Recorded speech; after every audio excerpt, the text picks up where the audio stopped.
안녕하세요.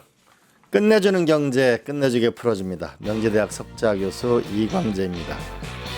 이 정부에서 아주 많은 그 정부 관료들이 네. 보고 있는 네. 슬로뉴스 이정환 대표와 네. 시작해 보도록 하겠습니다. 오늘 한미 관세 안보 협상의 결과물과 조인트 팩트 시티가 발표됐는데요. 여기에 대한 평가를 어떻게 해야 될까요? 그 그림 한번 띄워주십시오. 보고 아마 이거 보고 살짝 국뽕을 또 느끼신 분들 있을 텐데요. 이 백악관의 팩트 시트에 보면은 트럼프 2024년 승리와 그다음에 트럼프 2024년 승리와 프레젠트 리스 일렉션 데몬스트레이팅 더 그러니까 ROK의 민주주의 힘과 리질리언스를 보여줬다. 회복력이죠. 굳이 여기에 이 투자 협정을 서명하는 이 자리에 트럼프의 당선과 이 이재명 대통령의 이재명 대통령이 보여준 민주주의의 힘과 회복력 이 두 가지를 기념하기 위해서 우리가 이 협정을 맺었다라는 내용을 굳이 포함을 시켰는데 아마 이게 한국 대통령실의 작품일지 아니면 미국 트럼프의 작품일지 모르겠지만 두 사람 모두 이걸 굉장히 자랑스럽게 생각한다라는 게 하나의 포인트고요. 또 하나는 일본의 협상하고 비교해 보면 일본은 이걸 해놓고 백악관이 먼저 툭 던졌어요 팩트시트를. 근데 실제로 일본은 내용도 알지 못했고 알고 보니까 숫자도 틀리고 협정에 있지 않는 내용들이 막 포함되어 있어가지고 일본이 발칵 뒤집혔죠. 그런데 한국은 이걸 완전히 사전에 조율한 다음에 거의 동시에 발표를 했고요. 그리고 지금 처음에 지난달 29일에 했던 것보다 훨씬 더 이 정교하게 조율된 게 있는데 몇 가지 말씀드리면 우리 그 북한의 완전한 비핵화라는 단어가 또 들어갔습니다. 이 트럼프가 그 에이펙 왔을 때만 해도 북한의 핵을 인정하는 것처럼 발언을 했었잖아요. 근데 지금 이제 못 만나고 돌아가서일 수도 있겠지만 한국이 요구한 북한의 비핵화라는 단어를 포함시킨 것도 한국이 요구를 많이 받아준 것 같고요. 그리고 핵잠수함을 승인한다고 했었죠. 이게 공식적으로 문서에 들어갔는데 어디서 만든다는 내용이 빠져 있습니다. 이 트럼프는 계속해서 미국에서 만들어야 된다고 주장을 했죠. 한국은 한국에서 만들어야 된다고 했는데 아직 이게 조율되지 않은 상태에서 이걸 빠졌다는 것만으로도 아직 협상 여지가 남아 있다. 그리고 아마 한국의 그 통상 관계자들이 뒤에서 굉장히 그 물밑 협상을 잘해서 이 협상을 잘 끌어냈고요. 마지막으로 우라늄 농축과 사용 핵 연료 처리를 제철을 지지한다라는 내용이 들어 있는데 이것도 한국이 계속 요구했지만 지난달 협상 때는 포함되어 있지 않은 내용을 뒤에 추가해서 포함시켰고요. 전체적으로 보면 꽤 한국을 신경 썼다. 그리고 한국을 배려했다라고 볼 수 있고요. 여전히 2천억 달러 투자나 200억 달러 연간 200억 달러 투자 등 불리한 부분이 있긴 하지만 그래도 잘 조율된 협상 결과를 할 수 있겠습니다. 예, 악마는 디테일에 있다고 하죠. 앞으로 미국과도 치열한 협상을 계속해 나가면서 우리가 2천억 달러를 투자하는 게 미래를 일구는 게 됐으면 좋겠습니다. 자, 다음으로는 그 AI의 아시아의 AI 수도를 만들겠다는 비전, 인공지능의 세계 3강도 이제 비전을 얘기했는데요. 그런데 지난달 샘 올트만 CEO가 다녀간 이후에 금산분리 완화, 투자를 대규모 투자를 하려면 결국 금산분리를 완화해야 된다 이런 얘기가 있었는데 이게 어떤 내용인가요? 이것도 그림 한번 보시죠. 지금 최근에 이제 경제 뉴스들을 보신 분들은 와 경제의 사이즈가 바뀌고 있다. 인류가 경험해보지 못한 새로운 그 경제 규모의 논의를 하고 있다는 걸 볼 수 있습니다. 여기 그림 보시면 여기 나와 있는 것만 해도 지금 몇 조 달러가 지금 오고 가는 거거든요. 근데 사실 이 아무리 미국이라 하더라도 한 1경쯤 돼요. 이 돈이 한꺼번에 여기서 현금을 할 수는 없기 때문에 내가 니네 물건 사주고 니네가 또 여기 우리 투자하고 현금을 또 주고받고 하면서 이 우리가 말하는 한국이 제일 또 잘하는 순환 출자 아니겠습니까? 돈을 서로 돌려받기 하면서 이 사이즈를 키우는 그 그림인데 여기에 한국을 끼워주겠다라는 제안이거든요. 방금 AI 3강 이야기하셨지만 이미 지금 엔비디아 칩 규모로는 거의 한국이 세계 3위가 되는 거 맞습니다. 맞고 한국이 끼어들어간다면 이런 그림이 되는 거죠. 지난 시간에 잠깐 살펴보긴 했지만 오픈 AI와 엔비디아가 서로 투자를 주고받고 그래픽 카드를 조 단위 규모로 조 달러 단위 규모로 사고 파는데 거기 한국을 끼워준다. 삼성전자, 하이닉스, 네이버, 현대차가 이제 그래픽 카드를 사고 또 한국은 또 이 삼성전자와 하이닉스가 그래픽 반도체를 또 엔비디아에 팔고 그 반도체를 또 오픈 AI에 파는 그런 그림. 또 데이터 센터를 짓고. 그런데 이게 당장 이게 판에 끼어들려면 결국 돈이 오고 가서 결국 한국도 매출이 나겠지만 당장은 이 샘 올트만이 제안한 게 월 90만 장 규모의 그래픽 카드를 반도체를 팔아달라고 한 거예요. 그 반도체 팔아달라고 한 건데 이게 지금 한국에 40만 장 정도인데 월간 이걸 딴 데 파는 게 40만 장인데 엔비디아에만 90만 장을 팔아달라고 하니까 이러면 최소 2배, 3배 이상 투자가 일어나야죠. 투자를 키워야 된다는 거죠. 그런데 이 돈이 과연 어디 있느냐? 이것도 아무리 삼성전자가 1년에 수십조 원을 돈을 벌지만 이게 대략 100조 원 규모입니다. 100조 원 규모를 팔아야 되는 100조 원 규모 매출이 2029년에 나오겠지만 그때까지 그걸 만들기 위한 공장을 지어야 되잖아요. 그 공장 규모가 지금까지 삼성전자와 SK하이닉스 했던 것에 사이즈를 뛰어넘는 그런 규모인데 자 다시 돌아가면 금산분리라는 거 우리 아시죠? 금융산업법이라는 게 이 산업자본과 금융자본이 서로의 투자를 지분을 교환하지 않도록 왜냐하면 우리 그 한국 80년대 90년대 보면 이제 만약 재벌이 은행을 소유하면 어떤 일이 벌어지나 은행의 사금고가 돼서 고객들이 맡긴 돈을 가지고 재벌이 회장 오너가 자기를 위해서 투자를 하고 자기 지분을 늘리는 쪽으로 그래서 이 은행이 무너지면 산업 전체가 무너진다라는 것 때문에 이 안전장치를 둔 게 금융산업법 24조 1항이거든요. 이거를 근데 이게 그래서 한국은 재벌들이 은행을 소유하지 못하고 있습니다. 삼성은행도 없고 LG은행도 없죠. 현대은행도 없고. 그런데 이 그림 한번 더 보실까요? 그 삼성이 있는데요.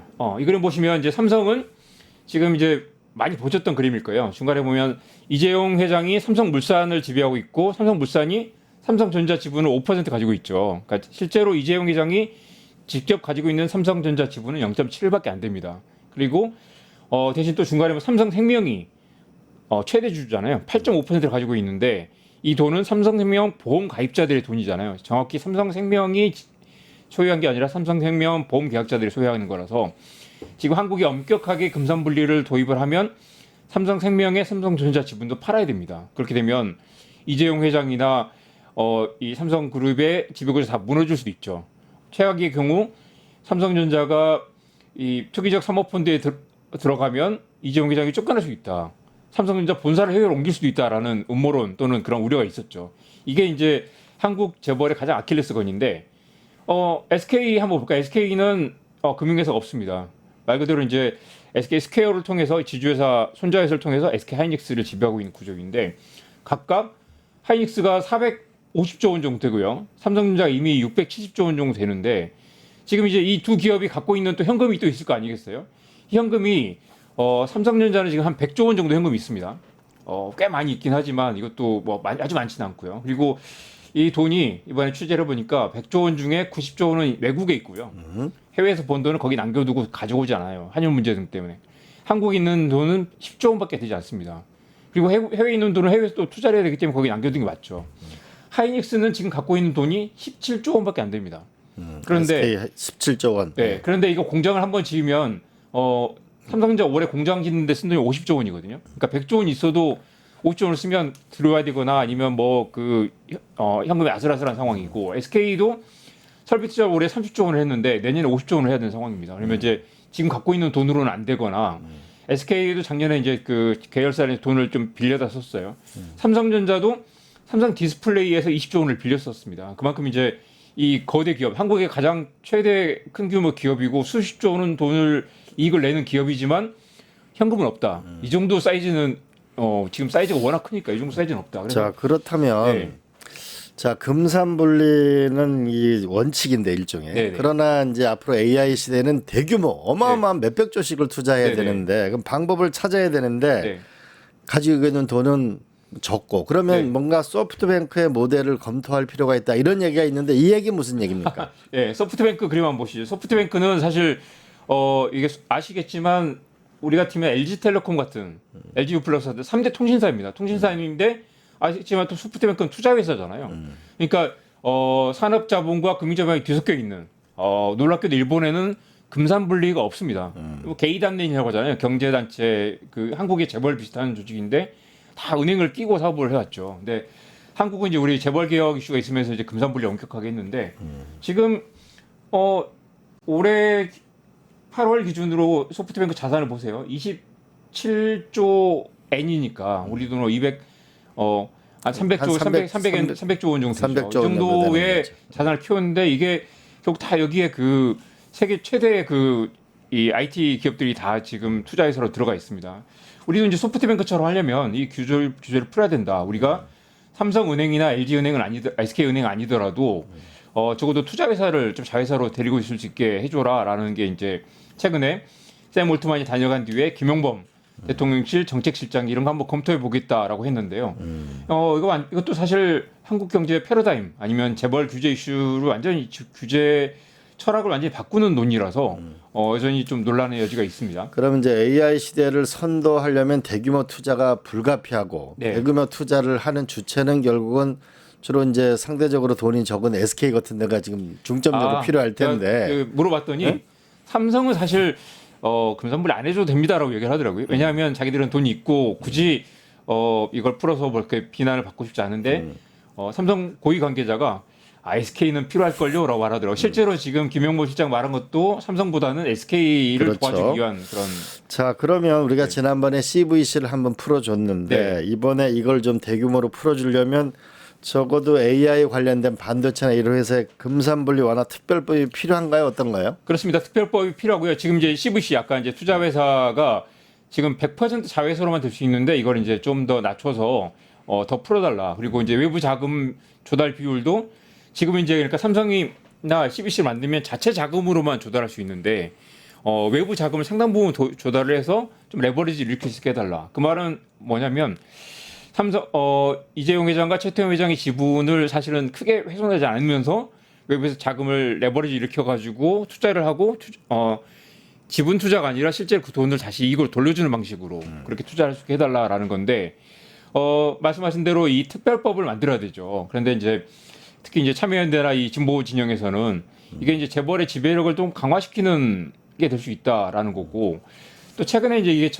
논의가 많이 바뀐 게 과거의 재벌 규제 이슈와 달리 지금 만약에 이렇게 재벌 규제를 하게 되면 투자를 못해도 성장하지 못하는 게 되지 않느냐. 그리고 이게 한국에만 있는 그런 규제기도 하고 당장 소프트뱅크를 봐라. 그리고 미국의 미국 아까 순환 출자 그림 보셨죠. 미국은 이렇게 해서 완전히 새로운 경제 패러다임을 바꾸는데 한국이 언제까지 과거의 그 규제에 묶여 있을 것이냐라는 주장도 나오고요. 그런데 또 한편으로는 이창민 교수, 한양대 교수 같은 경우는 아예 정부가 투자할 거면 정부가 투자를 하고 그 투자 이익을 다시 돌려받는 그런 새로운 형태의 그런 그 지배구조 모델을 이미 만들 수도 있다. 굳이 금산분리 허물지 않아도 된다라는 얘기도 합니다. 그 이재명 정부가 150조 원 국민 성장 펀드를 만들겠다고 했는데요. 이거 재밌습니다. 이것도 AI 결국은 대부분 투자가 될 텐데 이게 오픈 AI 스타게이트 프로젝트에 들어갈 거 아닌가요? 그러니까 맞죠. 그러니까 첫 150조 원 중에 75조 원을 정부가 이제 조성해서 투자를 하고요. 나머지 75조 원은 민간과 이 국민 금융권에서 투자를 하겠다는 건데요. 이 투자 기간 5년이고 5년 동안 150조 원을 했다가 나중에 그걸 이익이 나면 돌려주겠다라는 거거든요. 그리고 이게 정부가 보증한 투자기 때문에 손실을 날 가능성은 없고요. 그리고 아까 이창민 교수 말한 것처럼 이런 걸 이용해서 할 수 있다면 굳이 재벌이 자체적으로 CVC를 두지 않아도 된다라고 이야기를 하고 있죠. 그리고 만약에 이게 이제 펀드가 들어가면 이게 지분 투자가 아니라 어떤 이제 이익을 배분하는 방식, 그 설계를 잘 해가지고 앞으로 여기에 이만큼 기업분을 얼마나 가져가겠다는 설계를 하면 될 텐데요. 이게 이제 사실 이제 재벌 회장들은 자사 돈으로 해서 자사의 그 이익을 늘리는 방향을 하고 싶을 텐데 국민 펀드가 들어가면 SK나 삼성전자 자체적으로 가져간 이익이 몫이 줄어들 수 있기 때문에 이건 어느 정도 이제 그 설계를 잘 해야 될 것 같습니다. 우리한테 AI라는 이제 구글 같은 경우가 내년도에 투자하는 금액이 500조거든요. 네. 그러니까 우리도 이 AI 경쟁을 하려면 어떻게 보면은 좀 속된 표현을 쓰면 쩐의 전쟁 시대가 온 건데 여기에 우리가 적합한 투자가 일어나는 것 그러면서도 한편으로는 국민적 합의를 어떻게 이뤄내는가 중요하겠네요, 그죠? 그렇습니다. 사실은 이게 이제 정치적 결단이 필요할 텐데 아마 이재명 정부 이미 결단은 끝낸 것 같고요. 어떤 형태로 이번에 원자력 발전소 다시 재가동하기로 한 것들도 기존에 나갔다기보다는 진보적 이념보다는 최대한 실용 그리고 경제 성장으로 가겠다라는 원칙이 확고한 것 같고요. 아마 이번에도 이제 금산 분리보다는 당장 약간의 규제를 풀어서라도 대신 이제 김용문 실장이 얘기한 것처럼 독점의 폐해를 가중시키지 않는 선에서 부작용을 최소화하는 선에서 이게 좀 일이 잘 풀리는 방향으로 설계를 하겠다라는 원칙을 갖고 있는 것 같습니다. 그래서 이제 정치적 결단은 끝났고 한편은 사회적 합의 그리고 이게 이 최근에 이런 논의들에서 부의 편중을 가속화하지 않겠느냐 그리고 이제 그 주식 투자자와 주식 투자자가 아닌 나머지 3분의 2의 국민들에 대한 그 격차를 어떻게 해소할 것인가에 등에 대한 논의가 있어야 사회적 합의 그리고 이런 규제를 풀고 재벌의 특혜가 될 수 있다는 것에 대한 우려를 불식시킬 수 있겠죠. 결국 그 국민들의 우려도 중요합니다. 그러나 또 한편으로는 기회를 놓치지 않는 투자를 만들어내는 것도 더 중요해 보입니다. 자, 다음으로 넘어가도록 하겠습니다. 환율 잠깐 볼까요? 네. 우리가 계속 뭐냐면 수출 실적이 좋거든요. 네. 그런데 환율이 계속 오르거든요. 네. 그죠? 상식적으로 이해가 안 되는데 왜 그러죠? 아 그렇습니다. 이게 사실은 뭐 지금 글로벌 정세가 워낙 그 경험해 보지 못한 상황으로 가고 있기 때문에 그런데요. 5가지 이유 짧게 짚어보겠습니다. 뭐 먼저 이제 개인 투자자들이 미국 주식을 사고 있는데 우리 서학 개미들이 미국 주식을 사는 게 순매수 누적 금액이 올해 이제 1월부터 500억 달러입니다. 어마어마하죠. 우리나라 기업 투자가 보통 500억 달러인데 네, 그래서 이제 미국에 계속 지금 한국 돈이 빠져나가고 있기 때문에 사실 이제 원화와 달러 수급 때문에 이게 이제 달러 수급이 많기 때문에 이제 그런 것도 있고요. 두 번째는 외국인 투자자들이 최근에 트리플 매도록 합니다. 한국 주식을 최근에 팔았고요. 오르니까 이익이 나니까 이제 이익을 실현하는 차원. 그리고 한국 국채도 팔고 그 과정에서 원화 환전이 늘어서 이제 환율이 오르는 게 있습니다. 세 번째는 또 국민연금 해외 투자도 계속 늘고 있죠. 지금 1,200조 원에서 1,400조 원으로 늘었는데 이건 자산 규모가 늘어난 거고요. 절반이 해외 자산인데 또 해외 투자를 계속 늘리고 있습니다. 해외 투자가 늘어나면 달러와 매입이 늘고 또 원화 가치가 떨어지게 되죠. 이건 어쩔 수 없는 과정이고요.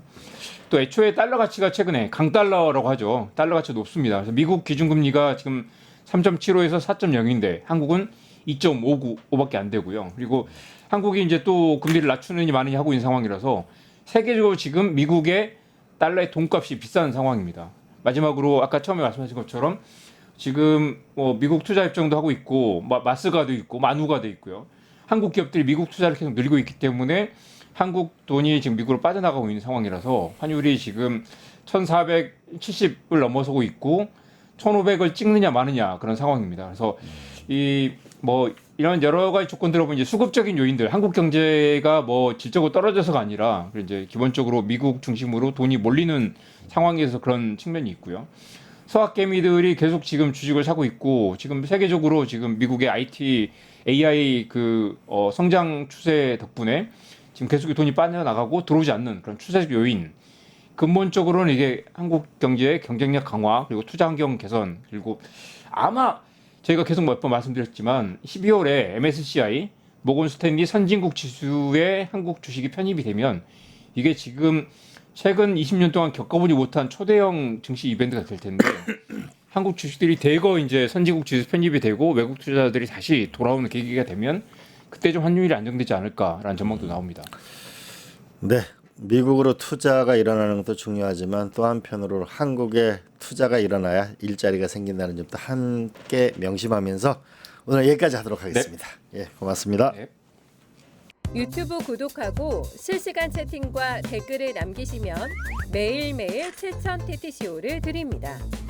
참여 방법은 통통물 어플을 다운로드하고 회원가입과 로그인을 해주세요.